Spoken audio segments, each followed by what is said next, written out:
चलिए धन्यवाद। अच्छा खत्म हो गई। चलिए अमितेश जी का स्वागत किया जाए। अमितेश जी ब्लड प्रेशर भी नपवा लिया था माननीय अध्यक्ष महोदय, आपने एलोपैथी कैंप लगवाया है। अमितेश जी का स्वागत।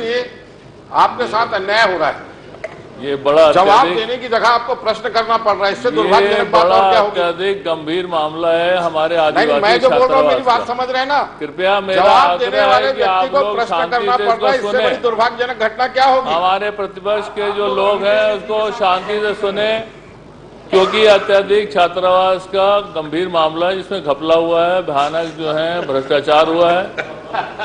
और इसलिए ये तो बेचारे सीधे और भले हैं हमारे मंत्री जी, इनको जो पूरा प्रश्न जो दिया गया उसमें गलत जानकारी दी। इतने गंभीर मामले, भ्रष्टाचार हुआ है, अन्याय हुआ है। चलिए टोका-टाकी ना करें, मेरा विपक्ष से आप निवेदन बिल्कुल बिल्कुल निर्देश है। नहीं, टोका-टाकी वो क्या करते हैं कि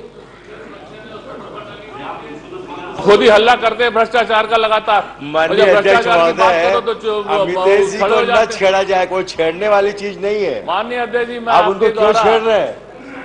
जिनको छेड़ना चाहिए उनको छेड़ते नहीं है आप। मैं आपके द्वारा ये प्रश्न करना चाहता हूँ, दोनों भूतपूर्व मुख्यमंत्री जी के पुत्र हैं, आप दोनों निपटते रहिए। यहाँ पर माननीय मंत्री जी से मैंने प्रश्न करा था कि क्या आदिजाति विकास मंत्री महोदय बताने की कृपा करेंगे कि वर्ष 21-22 में से वर्ष 2022-23 में दिनांक 31-31 तक गरियाबंद जिला के अंतर्गत आदिवासी विकास विभाग द्वारा संचालित कार्यालय तथा छात्रावास आश्रमों में कार्यरत कितने दैनिक वेतनभोगी कलेक्टर दर पर कार्यरत चतुर्श्रेणी कर्मचारी नियमित किया गया है। इसका जवाब आया प्रशासनिक अवधि में चतुर्श्रेणी कर्मचारियों को नियमित नहीं किया गया जी। यही जवाब गलत दे दिया गया है। इसमें जो है पूरा की पूरा मैं मंत्री से पूछना चाहता हूं कि क्या इसमें नियमितीकरण करा गया है कि नहीं करा गया है। जवाब में तो दिया है इन्होंने। माननीय अध्यक्ष महोदय, जवाब में जो दिया गया है नियमित नहीं किया गया है, उसका जो मेरे पास जो है 28/2/2022 का आदेश है। नियमितीकरण पूरा नियमितीकरण करा गया, पूरा उसमें 90 लोगों को करा गया, उसे लगातार भ्रष्टाचार करा।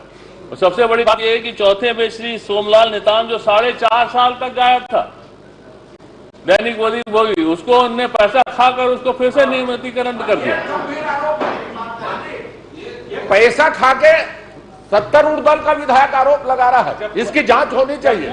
जांच नहीं होना चाहिए, निलंबित करना चाहिए। माननीय मंत्री, इनको परेशान करते प्रश्न। माननीय मंत्री जी। माननीय अध्यक्ष महोदय जी, गरियाबंद जिले में 80 छात्रावास आश्रम है। चतुर्श्रेणी आकस्मिकता स्थापना की स्वीकृति 277 स्वीकृत पद 237 में दैनिक वेतन भोगी कर्मचारी कार्यरत हैं। रिक्त पद के विरुद्ध दैनिक वेतन भोगी कलेक्टर दर पर 90 कर्मचारियों को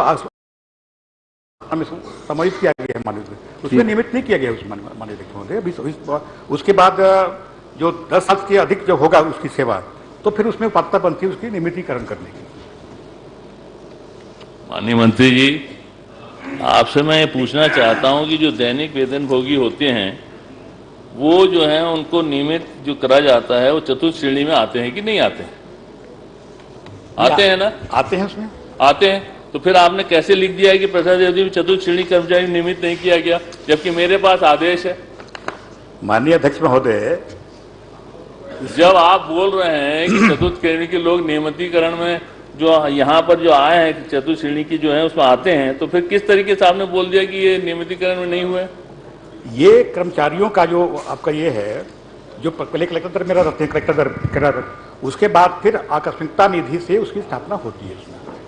लेकिन उसमें अगर लेकिन इसमें माननीय अध्यक्ष महोदय, अगर माननीय विधायक जी अगर बोल रहे हैं कि जो बाहर से 4 साल से बाहर रहा, अगर कोई उसमें नियुक्ति किया है तो मैं जांच भी करा लूंगा इसकी। अरे निलंबित करिए स्टेट कमिश्नर को, एक आध उदाहरण पेश करिए माननीय मंत्री।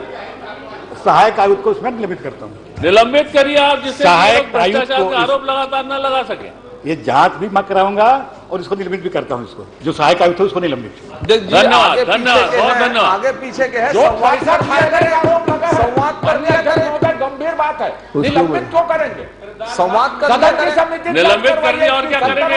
ईमानदार निलंबित कर दिया। धन्यवाद।